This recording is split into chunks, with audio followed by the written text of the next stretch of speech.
There you go.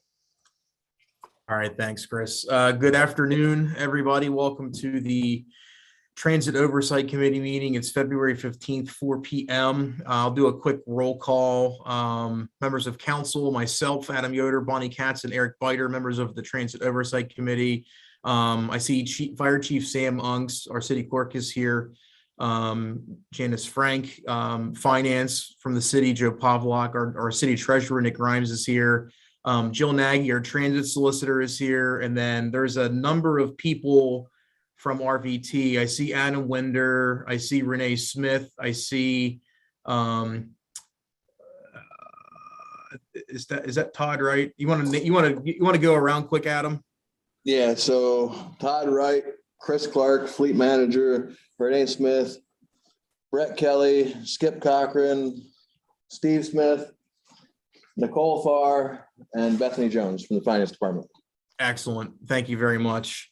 So we'll get working through our agenda, and I'll do my best to push us through so that we're not here longer than an hour, because it's the end of the day and we all got other stuff, I'm sure, to take care of outside of this. So first item on the agenda is a discussion item on a resolution for city council for formation of a new transit authority. And I can kind of kick this off.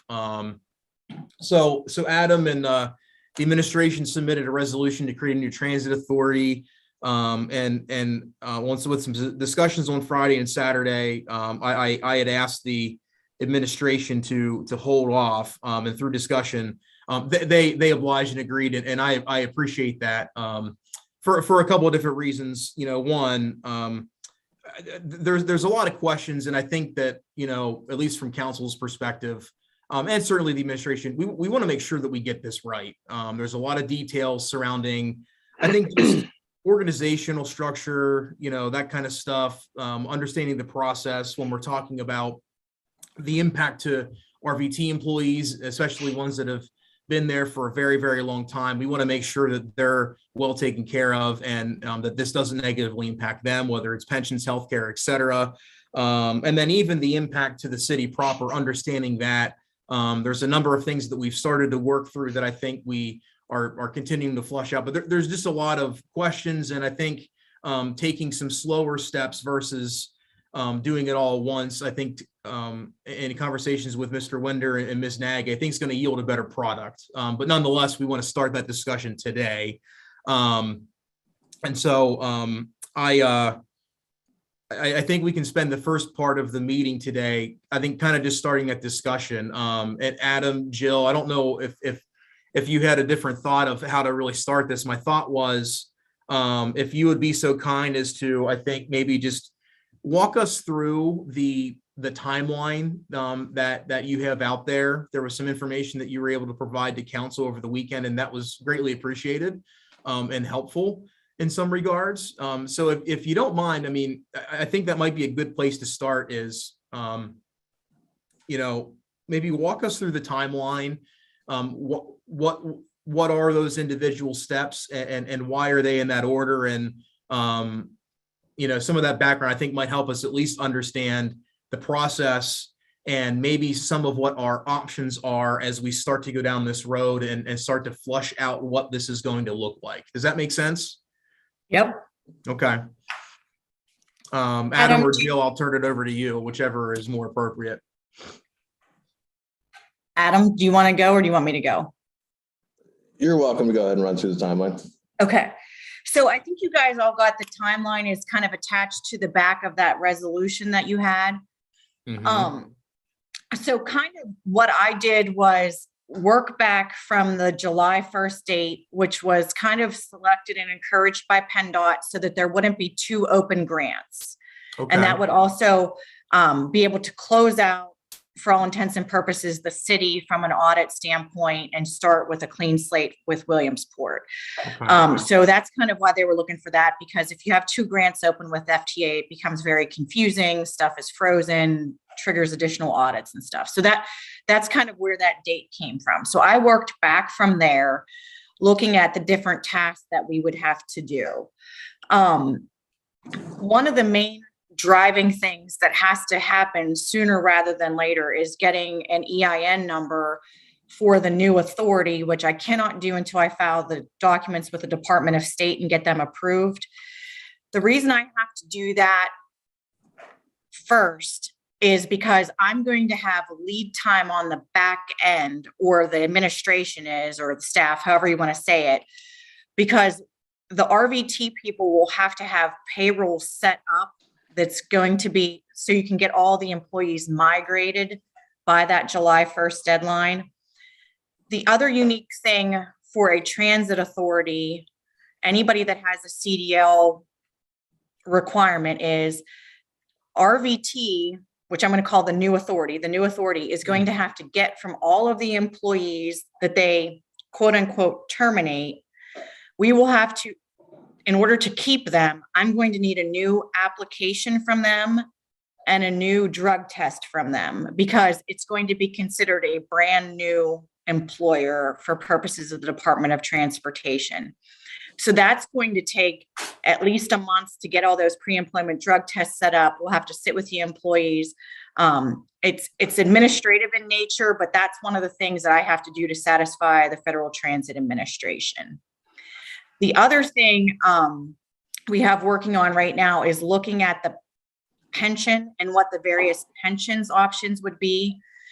The actuary, the independent actuary, needs kind of to understand a date certain, because in order to value the stop of liability from the city and the start of liability for the new authority, and then be able to switch money and do paybacks or whatever that looks like, he needs to have an understanding of what that date's going to be to start to crunch those numbers. He has several plans and options on how the new pension would work and how we would deal with the existing employees to make sure they're made whole, but it's tough for him to value it unless we have a date. So those are kind of the things that will have a long lead time. Unfortunately, there's nothing Jill Nagy can do with the Department of State. They're so far behind because they're still working in COVID mode. So by the time I file my paperwork with them, I'm probably looking at 4 weeks. And the other thing I have to do is advertise. After you adopt your resolution, whatever that looks like, I'm going to have to advertise that in the Sun Gazette again, even though we've already advertised the public hearing. And I also have to advertise in the Lycoming County Law Journal the intent to file articles of incorporation. So after you adopt your resolution, I will have to do a second round of advertisements before I can file with the Department of State and then have their lead time. Now, when we're considering all of this, the real thing that you guys will be concerned with now, everything else we can work through. Like, I know, Adam, you had questions about bylaws and questions about different things. All of those things can be moving while stuff is pending before the Department of State. The critical issue that you're going to have to decide, and there's not a lot of discretion, because the articles of incorporation are a form, for all intents and purposes, provided by the Department of State, is going to be the number of board members for the new authority, which is 100% in your control. Mm-hmm. It can be a minimum of 5. And we'll have to make some decisions on who the founding board members we're going to list will be. Okay. They can change, they can resign, they can be a placeholder. I just need names to file with the Department of State. Then they can be adjusted accordingly if someone agrees to do it. So I don't really care who those humans are. But like, you, Adam, you were asking like bylaws, rates, pensions, all of that's going to be moving in a very parallel course, because I can't answer some of them until I have a date certain, know when I'm going live. So the articles will be one thing we decide. All the things like real estate, shared services, all of that's happening before or in conjunction with the formation of the new board and when the authority itself goes live.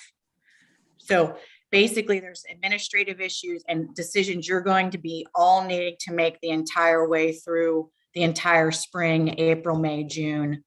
And then the final thing would be like after it goes live, since they don't have a board, will be like transferring assets to them, things like that. So what I would envision is almost like that board meeting in June,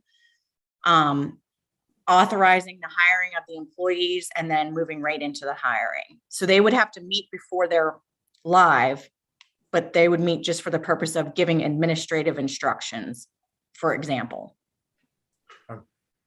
So that's kind of how I worked back the time frame. I would envision, and I think what would be great for you guys would be maybe, you know, understanding maybe who might be some initial board members, maybe April, May, do board training with them, like what a transit authority is, what they do, what policies they need.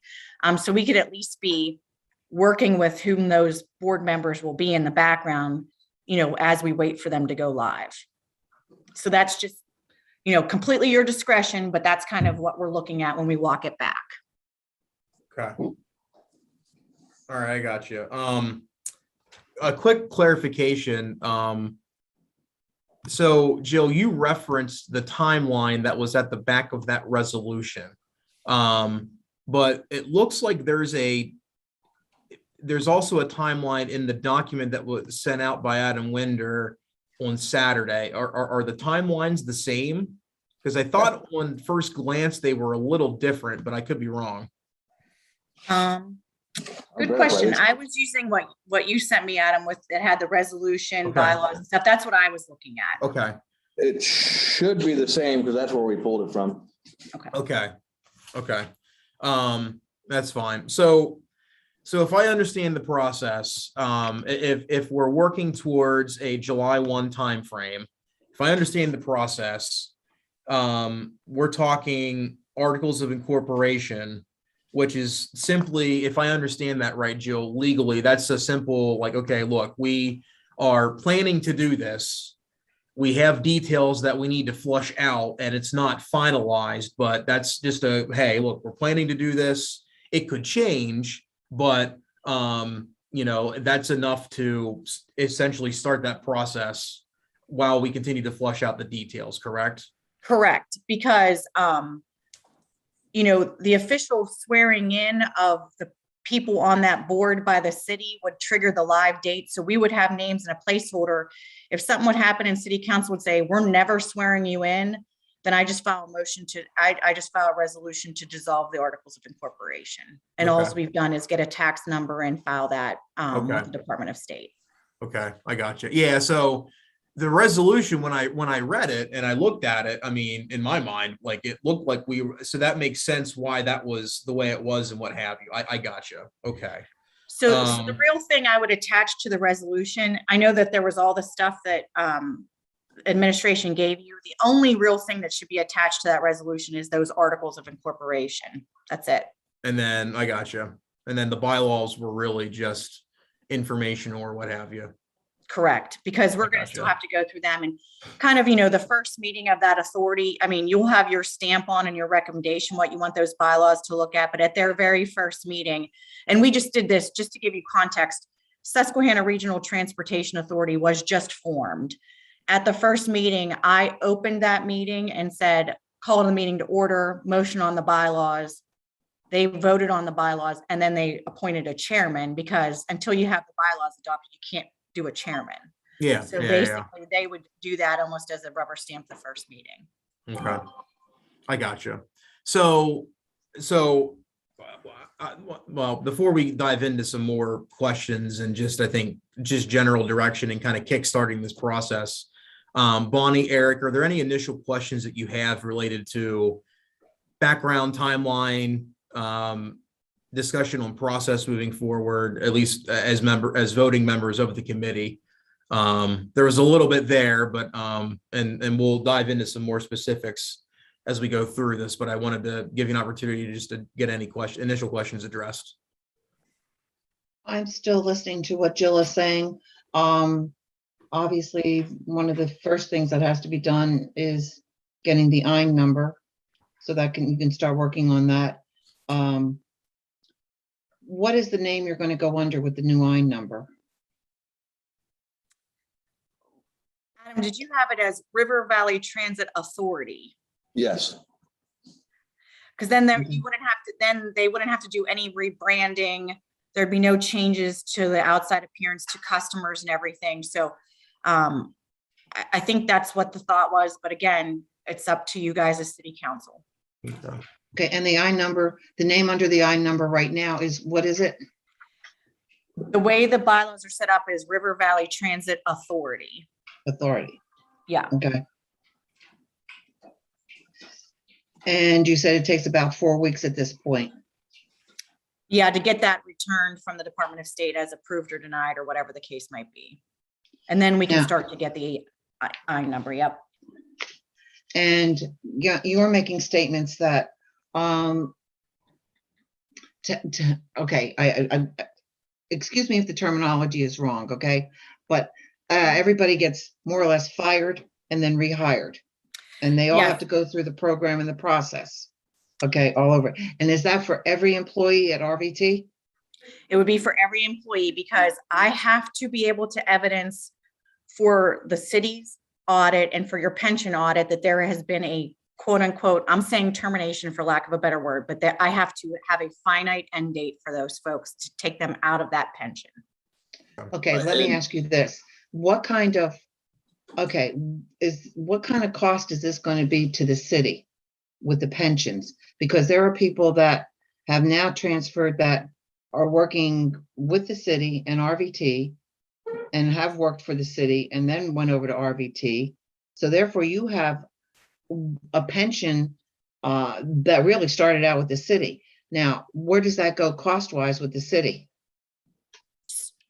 So Adam, and correct me if I'm wrong, when we talk to the independent actuary, RVT is probably going to be owing the city money. Correct. And we will also make all employees whole. So Nobody will lose. Okay, that's the Correct. one thing I want to make sure, And- that this is not going to hurt our city taxpayers. No. That's number one. Number two, I don't want to see RVT employees being hurt, losing any of their pensions, their benefits, their vacation days, their sick days. To me, that's, these people have worked hard for what they have. Absolutely. And is that going to be guaranteed? Yes, that was the number one thing, that every employee holds their seniority, they hold their longevity, they hold their current contract, they hold their status with their pension. Everybody is made 100% whole. I know the firing and rehiring sounds harsh in a way, but it's basically just a formality. They will carry everything through with them, from vacation time to sick time, healthcare. I mean, per the contract, we have to supply them with the same exact healthcare they currently have. So once we get the EIN number, we can work with Benecon to see what kind of numbers they look like. The pension plan, as I said, everybody gets made whole in this entire process. Nobody loses, or myself and Mayor Slaughter would not be moving forward with this, and Jill would definitely slap me for trying to do it where it would hurt employees. That is the furthest thing that we want to do. And why are you stating that it's going to cost RVT money for the pensions to go back to the city? What created that? There's going to be some RVT people that go to the new authority that have vested in the city pension. So basically, those years of services are going to stop and they're going to transfer to RVT. So if there's any type of deficiency in the plan because they've left, abruptly, that would be something that RVT would have to make the city whole for. And there's also going to be, and the actuary is looking at all of this, looking at the census and looking at everything. There might be a couple people that are, for instance, 2 years from vesting, in the city plan. So he has outlined a number of options. He's looking at cost effectiveness, wholeness to the members to see like, hey, do we buy them an annuity to keep them in the city pension for 2 years? There's several different ways you can work that from a government pension. He's going to go person by person, and then he's offered to, those people on the budget, on the bubble, we'll say, like, just like at Susquehanna Regional and CAT, there was maybe 6 people that were real close to the budget. 3 of them, for them, it was better to take their money out of the city pension. And some were better. They were so close to stay in the city pension So they made the city whole for that. So he will be looking at all of those census numbers for those few people that are kind of real close on the bubble, if that makes sense. Okay, because you have got people like Adam Winder, Renee Smith, they were city employees. Renee, a long time. Adam, I don't know how many years you were a city employee, and now you're with RVT. And so therefore, their pension is going to follow over and RVT is going to buy out their pension? Or is that how I'm understanding this? Yes-ish. There might be a couple people, like for the most part, that Bonnie would be how it would work. There might be a couple people that are so close, maybe a year or two away, that there might be a different alternative that the actuary will make a recommendation to RVT and city council on them, just so they don't get harmed from it. But he only has gotten the census information last week, so he's looking at it. So he will put a full recommendation of packages together for everyone with the goal of keeping everyone whole in that regard. Okay, all right. Right now, that's all the questions I have right at this moment.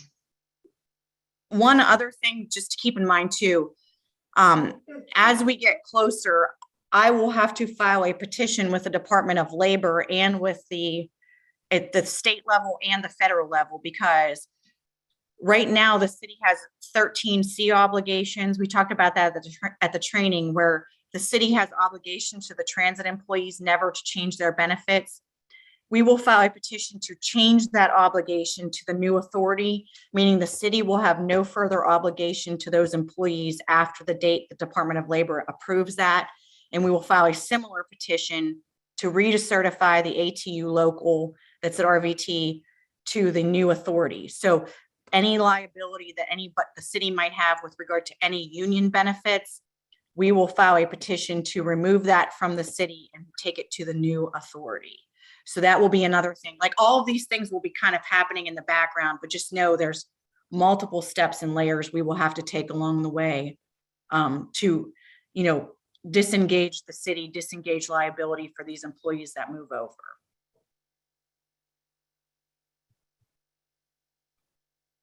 Okay. Thank you, Jill.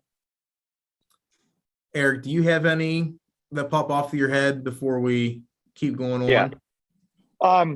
My biggest concern is board members with this authority. I believe what I read in here at one point was that we were going to potentially allow not just residents of the city, but also business owners that have property in the city. Is that correct in what I was seeing there? I couldn't find it when I was looking through.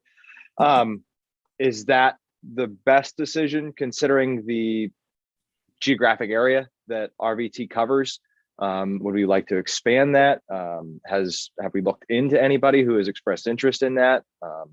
I'm very concerned at the quality of individuals that we're going to get for these positions, given the responsibility that they have. And Eric, just to piggyback off of that, I share that concern also, and something that, in conversations with PennDOT in the past, that has resonated with me. I think first and foremost, we need to make sure that this board looks like the community, right? Mm-hmm. And that's from a number of ways, economically, demographically, that kind of thing. The biggest question in my mind, kind of in line with that, is, I guess, when we're talking board members, like, how do we make that happen, and how do we sustain that? Right. So just one caveat for you guys to discuss. So under the Municipalities Authorities Act, since this is being formed at this moment by a single government entity, the members of the board each shall be a taxpayer in, maintain a business in, or be a citizen of the municipality by which he is appointed. Okay. So that's kind of where we're getting at. And then the second caveat is, or be a taxpayer in, maintain a business in, or be a citizen of a municipality into which one or more of the projects extends. So one of the things, and again, this is up to you, and it will be staggered terms, 1, 2, 3, 4, and 5 years. So you guys can just decide if it's taxpayer of, resident of, business owner of, whatever it is. That's why there's a limitation. If you want to extend it into the geographical area, to your point, like I'm on Toursville or something, you probably want to make sure you have a local match commitment, because what you don't want to have is, and it would have to be for the life of that board member's seat. You know what I mean? Because otherwise you have a board member that cannot vote, once they've withdrawn that local match. So that's the only reason we put that caveat in, because you want to make sure that you're following the Authorities Act with regard to the appointments. Right. I guess I just want to throw this out there at this point then.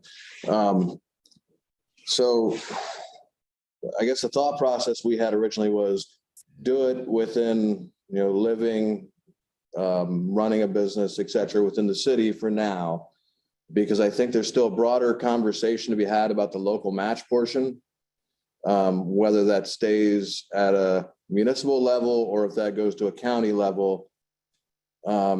So with that still being up in the air, I guess, till we create or don't create an authority and have a broader discussion of that, I think it makes the most sense to do it within the city of Williamsport. And we could, if I'm correct, Jill, we could always add members as long as we stay at the 5 currently, because we don't want to get the board too big, but it gives us the opportunity to bring in members from whatever counties we serve versus trying to do individual municipalities. Yeah, I think you can either, if you want to, you could certainly partner with the county, have this a city county authority like Cat and Harrisburg was. Or you could have, Susquehanna Regional has 3 counties. So for instance, if Clinton wanted to be an incorporator, they have to come up with some local match to get a board seat. So all of those things, and the articles can be amended as much or as little as you want, moving forward. So it's just the original articles. And if you have 5 members to start, you could amend the articles in theory in a year or 18 months with the county to say, okay, county, you get 2 board seats. I don't know what it looks like, but just that gives you flexibility to add board seats as you add members. Okay. So Jill, back and Eric, I'm sorry, go ahead. I had a thought, but so I guess kind of back to the initial part of the conversation when we talk about timeline, okay? The initial articles of incorporation are literally just it's really an administrative action to start the process of administratively getting that going. It doesn't formally create the authority. There's still actions as far as, I know in the timeline, there was an ordinance process associated with this. So we have time to flush out those details and change what we would initially do if we wanted to go down that route or when we go down that route, correct? Right. Okay. In essence, what you could do is, I'm saying form it, meaning because that will be officially on the books at Department of State, but it's not going to be active until such time as you appoint the board members. Gotcha. So I don't want anyone to say, Jill said it wouldn't be formed. It would be formed, but it would not take action until you've sworn in the members. It would be formed, but it would not be active. And we have the ability to change the formation of it before it becomes active. Right. Or even after, you can amend those articles to change the formation. Okay. Whenever you see fit. Okay. Okay. Eric, you have some more questions. Go ahead, man. Yeah. So at what point then does the city finally say, okay, you're formed, we're done, you're out of here? That would be the July 1st date. Now, you as city council will always have control at this moment because you're the only people that appoint the board members. So your level of control is, if you don't like a board member, you don't reappoint them. But after that July date, the federal transit dollars, the state dollars would be to the new authority, your liabilities would be done. So in theory, at the moment, all of the RVT people would come off your workers' comp.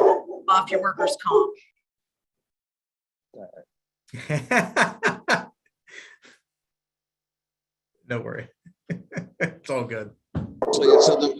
Every time. Go ahead, Adam. All right, so the RVT employees would come off the workers' comp, depending on what we do with the buildings, that would come off the city's travelers insurance, which would naturally be a savings. The workers' comp could naturally be a savings because the way the workers' comp works is it's based upon number of incidents the prior year is how they come up with the premium for the following year. So you're now reducing the city's liability by 92 employees that could possibly become injured. In theory, the health insurance could reduce because it's the same method, how many trips are made to the hospital.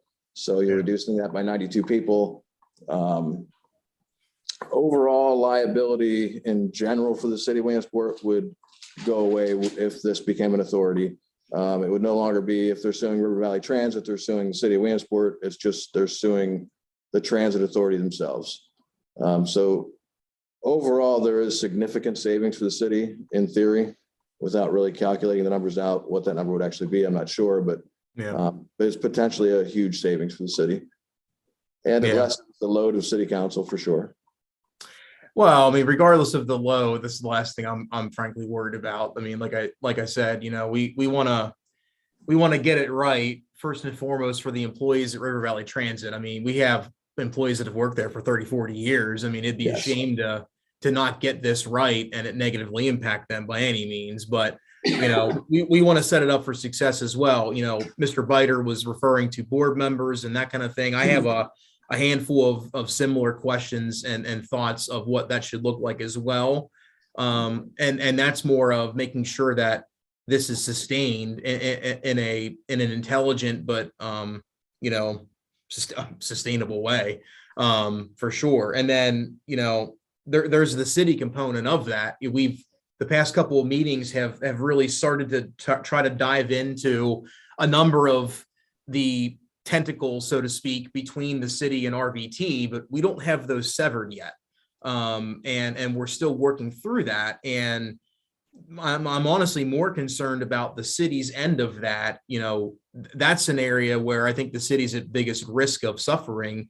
You know, we really shouldn't have been relying on RVT all this time, but nonetheless, we have been, and not having a plan of how we're going to make up for those services.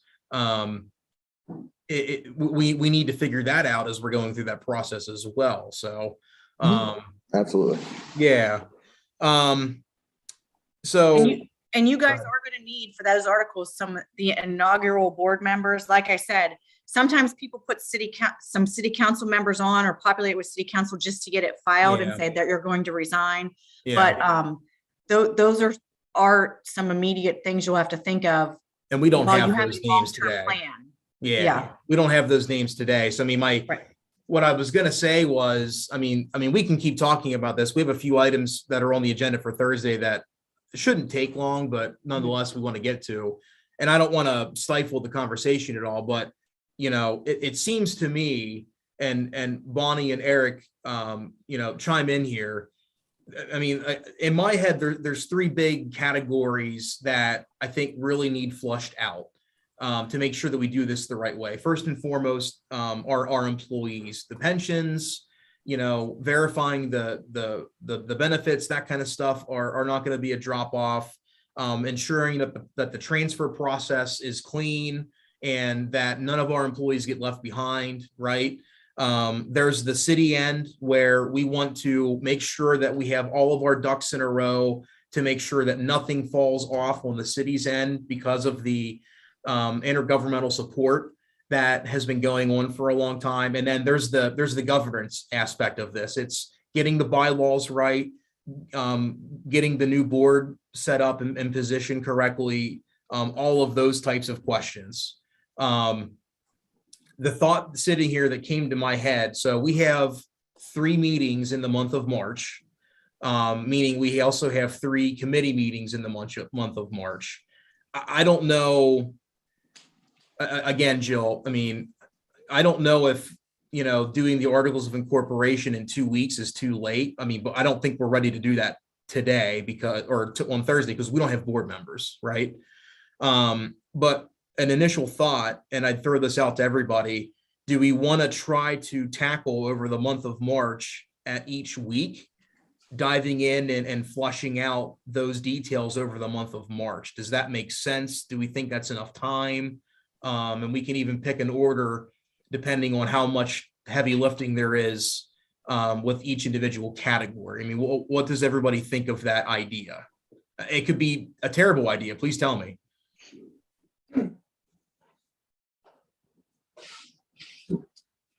My opinion, I'll give you my opinion. I really think we need to move on to the articles of agreement. And I think over the next 2 weeks, we can come up with 5 names, which would help Jill to start the process of the paperwork and have everything else ready. Because, you know, everything else we flushed out as we move forward. So I'm not sure why we'd hold up the EIN portion of it. Just my 2 cents.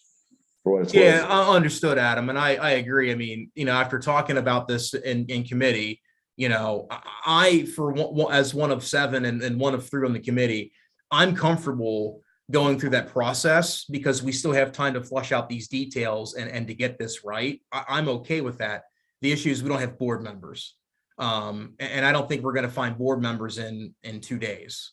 I mean, that's the issue. I don't think that's what I'm saying. Is like Jill said, we just need people's names put on there. So if it's council that we put on there for now, 5 members of council, you're not staying on as board members. It just gives us the ability to file the EIN. And then over the next month or so, we can find those 5 board members and appoint them to that. And those 5 members of council would resign. I think that's a reasonable way to go about it. Jill, are you okay with that? I'm fine with that. There's no goofy legal issue that we're going to run into by taking that approach. You know, we're clean there. We're not going to. No, and in fact, one of the things that could ultimately happen if you get me the green light and we put council's name on those articles for Thursday, by the time I advertise in the Sun Gazette and the Law Journal, you might have your second meeting to substitute names if you want to. I mean, it's completely your discretion because that's going to be a 10-day, 2-week process anyway, because the Law Journal has so much lead time before my ad goes in. So it's kind of be like you approve it, let's say Thursday, just no matter what Thursday it is. I'm going to send it to the Law Journal the following week. And then there's going to be a lag time there and you'll be having meetings in the meantime until that's 100%. And I don't put the names in the Law Journal. I'm just saying council took action to form an authority, very simply. So until I actually write the $125 check and send it to the Department of State, those articles aren't done. Okay. Yeah, I mean, Eric, I would agree. I mean, as long as we're in the clear and that's not going to create some kind of an issue, I'm okay with that also. It's temporary. And I would think then what I think the approach we'd want to take if over the month of March, we want to start to tackle these 3 categories, I would actually suggest in 2 weeks, we really dive in and get a plan in place for the city aspect. So understand what's going to happen with facilities. How are we going to cut off and clean up these intergovernmental support issues? And then I would say in 4 weeks, we tackle bylaws. That gives us extra time to, I mean, if we're going to appoint board members and initial ones, let's give ourselves some time to find the right people. And then in 6 weeks, we can hit the employee aspect. And hopefully by then we've got some firm detail on the pension side of things. And we've got more supplemental information to make sure that we're okay from that aspect. Adam Yoder, I like that plan. You like that? Yeah, I like that plan. Okay. And All then right. the other thing I can do before I put other consultants through the ringer, because they'll have a lot of work to do, would be like, if this looks like it's proceeding with some certainty, Yep. I can be calling Arthur J. Gallagher and saying, hey, if we remove this amount of payroll and this amount of people from the workers' comp insurance, what type of refund, if any, or cost reduction would the city get? Like I can start to call those people. I don't want to do that until we have some sense of certainty, because it's going to be a lot of work for them, not at cost to you. That's part of their job as the broker. But then I can have safety with an eye start to look at RVT and what their costs would be for workers' comp insurance. Like I can really can't even go out to the health insurance broker until I kind of know a date for open enrollment, because Yeah. all that would be on there. So I can at least start to then Okay. work with the administration to figure that out, because like I said, no one's really except for the pension guys really wanting to hold my hand until there's some certainty on these pricing things. Yeah. Okay. Yeah, so I'm okay with that. So if we need to have that resolution on the agenda for Thursday, Jill, I would ask you to, I know you have a resolution, take another look at that and make sure that it accurately reflects our discussion. I mean, I know that there's the articles of incorporation. Do a deep dive on that resolution and those articles, make sure that that it reflects what we've discussed today. And then if you can submit that to Janice, I forget Janice, what's the deadline? Is it 3:00? On Friday? No, on Wednesday, tomorrow. Oh, yeah, it's 3:00 Wednesday. Yeah, so if you can get that to I'd say if you can get it to her by noon, just to give her a buffer, we'll get that added to the agenda for Thursday. And then we can at least get you going from that aspect. And then a couple final things that are sticking in my head, and then I'll defer to Bonnie and Eric for any final things, and then we can go through the voting items that are on the agenda. So based on what we talked about in 2 weeks, we really want to hone in and dive into the intergovernmental support things for the city, what's happening with the facilities and what our options are. So my ask of the administration is in 2 weeks, come prepared and have a plan in place that we can go through on how we're going to make up for the services that we're using RVT for currently within the city. And then have some options and be able to intelligently speak to what happens with our facilities. And then I think anything else related to the city, find out, identify what we don't know. I don't know what that is. I will be fully open and honest, but I think, between you, Jill, Mr. Winder, the mayor's here, and even Mr. Pavlak, I know he's been in our city finance department for a long time. I mean, let's identify the things that we need to flush out that we don't know, and start that process in 2 weeks. And then from there, we can hit bylaws. That gives us a month as council to find board members. And then in 6 weeks, we'll do employees. That gives us time to get the pension questions set, answered, and what have you. And then that gets us to the end of March. We still have plenty of time to, if there's other things that come up in the process, we still have plenty of time to flush those out and take care of that. Okay. Bonnie, Eric, any final comments on this discussion before we loop it up for today? No, I think it's a good plan, Adam. Okay. I just have a curiosity question. I'm sorry, Ms. Nagy, go ahead. Just for expectation purposes, I'm teaching tomorrow from 10 to noon, so it might be close to 1. I just looked. So Jill, 3:00 is the deadline, and I just make sure you meet the deadline. That's Absolutely all, right. No problem. I'm all for, being as flexible as possible, but at the same time, I mean, it's codified, and we're up against a wall there. So let's make sure. Yeah, that's all. That's fine. Thank you, Jill. Eric, go ahead. In the bylaws there, it says the term of existence of the authority shall be 50 years. Is there any particular reason why that was chosen? In 50 years' time, are they going to have to renew this? Are they going to go through this process again? That's the maximum life for an authority under the Municipalities Authorities Act. Okay. So I put 50 in, and one of the reasons why I kept it there is because if RVT would build another building for the from the Federal Transit Administration, it has a 40-year useful life. So okay. I just stuck with the maximum amount, but yes, they would have to renew it. In fact, most of the transit authorities in Pennsylvania, it's probably too much information, were created in 75, 76, and 77. So almost all of them have gone through their first renewal process. Okay. I should hopefully not have to worry about that renewal process. Me either. So. Cool. All right, Jill, you're good to go for tomorrow. We've got a path forward for, I think, these big key items. I appreciate the dialogue and collaboration. So I'm excited to move down this process. I think this is, again, I think this is a no-brainer. I think for a number of different reasons. And I think it is something that should have been done even before we all got into office. So I'm excited to see that come to fruition, and I'm looking forward to flushing a lot of this out and closing this up. So, all right, let me pull up the agenda. So Adam, we're gonna get through as much of this as we can because I've got a hard stop at 5. Yep. Is there anything between the 4 that is extremely critical that we discuss? I think for the most part, 3 of them are pretty self-explanatory. We can run through them pretty quick.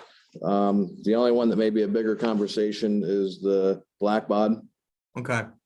But if you want to see, we can just run through the other 3 real fast. I think Yep. you guys will agree that it's pretty simple. Choice Carpet, we put an RFP out for cleaning services. Choice was the only one to respond to clean all of RVT's facilities, including TT1, TT2, 1500 West 3rd Street, not to exceed $60,365 for the term of the contract, which will be March 1st, 2022 till June 30th, 2023. I mean, it's pretty simple. They've been doing the cleaning. We're happy with them. Their numbers are still in line. We gave one lump number to cover us that year and 3 months. And just put a not to exceed on there because we do have carpets cleaned and different things throughout the year. Okay. Okay. Related to the carpet cleaning, are there any questions or comments from you, Eric or Bonnie? I have no questions. Okay.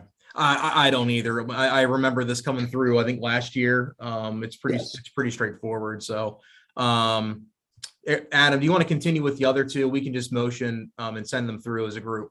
Yep. The next one I'll do is Johnson Controls. This is just testing of our sprinkler system. It's an annual test. It's $1,776. It is required to be done. Johnson Controls is the monitoring system for the fire alarm system, as well as the company that installed the system. So it just made the most sense to stick with them. And Kone, you guys should remember that we brought a resolution not too long ago about the services of the 2 elevators at Church Street. This is for our L&I major inspection.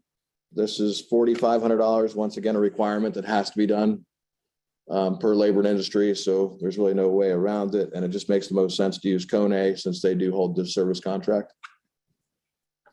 Okay. Bonnie, Eric, do you have any questions related to that? No, but I don't know if you Nope. can do this all in one lump sum. You have to take a vote on all of it at one at a time. No, I think, I mean, okay, we can do it. We can do it Yeah, individual. I mean, very quickly. well, yeah, because I know we've voted at council on multiple items at the same time. You just motion all 3 of them, but I mean, we can do it one at a time. That's fine.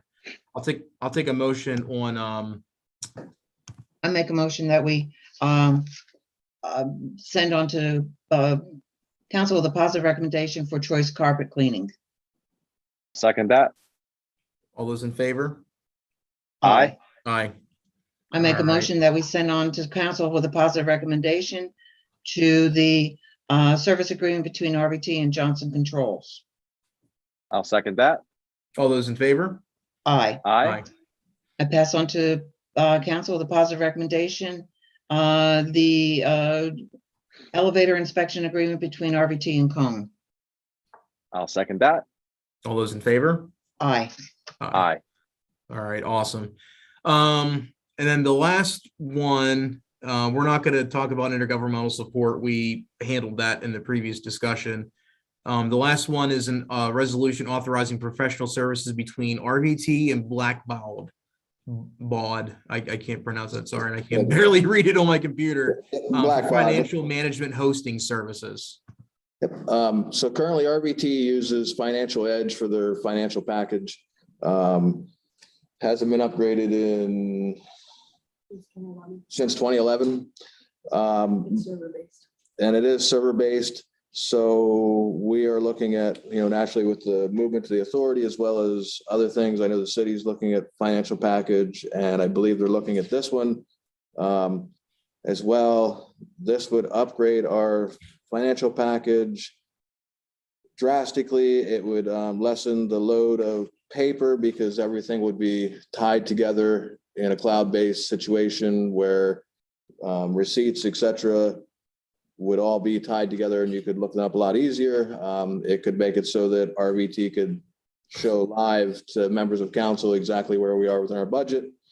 For a 41 month period, it is a total of $90,971.15. The caveat to this for RVT is that Endless Mountain Transportation uses the same software since we are their financial team. So this cost would actually be split between RVT and Endless Mountain Transportation. I'm sorry, Nicole, what's that? RVT's is 45,485. To get us through till July 1st would be 15,700 for both. So you're looking at about $7,500 each until July 1st. And that does include implementation and training. Okay. Eric, Bonnie, any questions from you two? No, Nicole, as the CFO, I mean, what do we need to know about this? I mean, did we look at other options? Why this one? Is this like a common thing used in the transit world? Why this? Here's what happened. The city right now has Fundware, which is outdated and no longer supported. The Back in city or RVT? the city. the city runs Fundware. The city runs Fundware. What happened back in 2010, 2011, Blackbaud had bought out Conterra, who owned Financial Edge and Fundware. We went with the upgrade, the city didn't change. This is now the next generation of upgrades. Okay. So a year or two ago, when you all had talked about saving paper and whatnot, we'll be able to do it electronically as opposed to printing out all the paperwork and whatnot and having to get signatures. It's literally when it gets, take AP, for example, you put the invoice in and the invoice is attached so you can see it on the screen. It then goes to the next person for approval. Once they approve it, it electronically goes to the next person who can see it. When it gets to the final, you go in and cut the check. Okay. The same with AR. The other piece of it is, depending on what happens with payroll, I'll use EMTA, for example, we're looking at moving to Paycor. It coordinates with Paycor so that all the general journal entries are automatic. Okay. And Paycor, I don't want to speak for the mayor, but I believe that's the same payroll system that the city is currently looking at and is in favor of. Yeah, we're exploring a number of them, but that is one that we are exploring, yes. Okay. Well, Other transit agencies, yes, are using this processing system. so help me understand why EMTA is partially paying for this. If they already have it and they're already, I mean, using it on their end, why are they helping us with that? They're using the current version we are. They're on the same 2011 software package as we are. It's basically Okay. one software, but two separate databases. Okay. They're paying for their portion of the database. So we're paying for their portion of the database because we No, manage. they're paying for their portion of the database. Okay. So this is really so I got you. We're not sharing the cost. Well, or I'm sorry, we're sharing the cost. They're paying for their portion. We're Correct. paying for our portion. Correct. Right. But to show city council the full amount is why we put that on the resolution. No, I understood. That makes sense. Okay. Jill, we're allowed to do that? Yeah, under the management agreement with EMTA. Yep. Okay. But I mean, just from we're okay, like taking that approach fiscally, like it's okay that we're. As long as it's transparent and broken out like that, that's what the problem was before. It was not broken out like that. Okay. And what happens when we actually get the bill, it's not like RVT cuts one check. We literally separate the bill. So 7,500 gets paid from RVT, 7,500 gets paid from the EMTA checking account. Okay. Okay. That sounds good. Any other questions, Bonnie or Eric? I don't have any. I'll take a motion. I make a motion, we pass this on to the full body council with a positive recommendation. I'm sorry, Eric, I stepped on you. That's quite all right. You're a professional at this. I'll second that. All those in favor? Aye. Aye. Aye. All right, sounds good. Last item is any related items. Adam, I got your email, and I think we all got your email about the January financial statements. I'll be honest, I haven't had a chance to look through them yet. If we have time, maybe at the next meeting, we can have a little bit of a discussion about that and address any questions if you're okay with that. But I appreciate you sending them out. That's good for us to know and see. So, okay. Are there any other related items? Eric, Bonnie, I don't have anything. Jill, Adam, you guys good? Nope, we're good. And we made your 5 o'clock deadline. 4 minutes early. This is a good meeting. No, vice versa. I appreciate the dialogue, everyone. Thank you very much. Like I said, I'm looking forward to going through this authority vetting process, so to speak. So it'll be fruitful for all of us. It'll be good.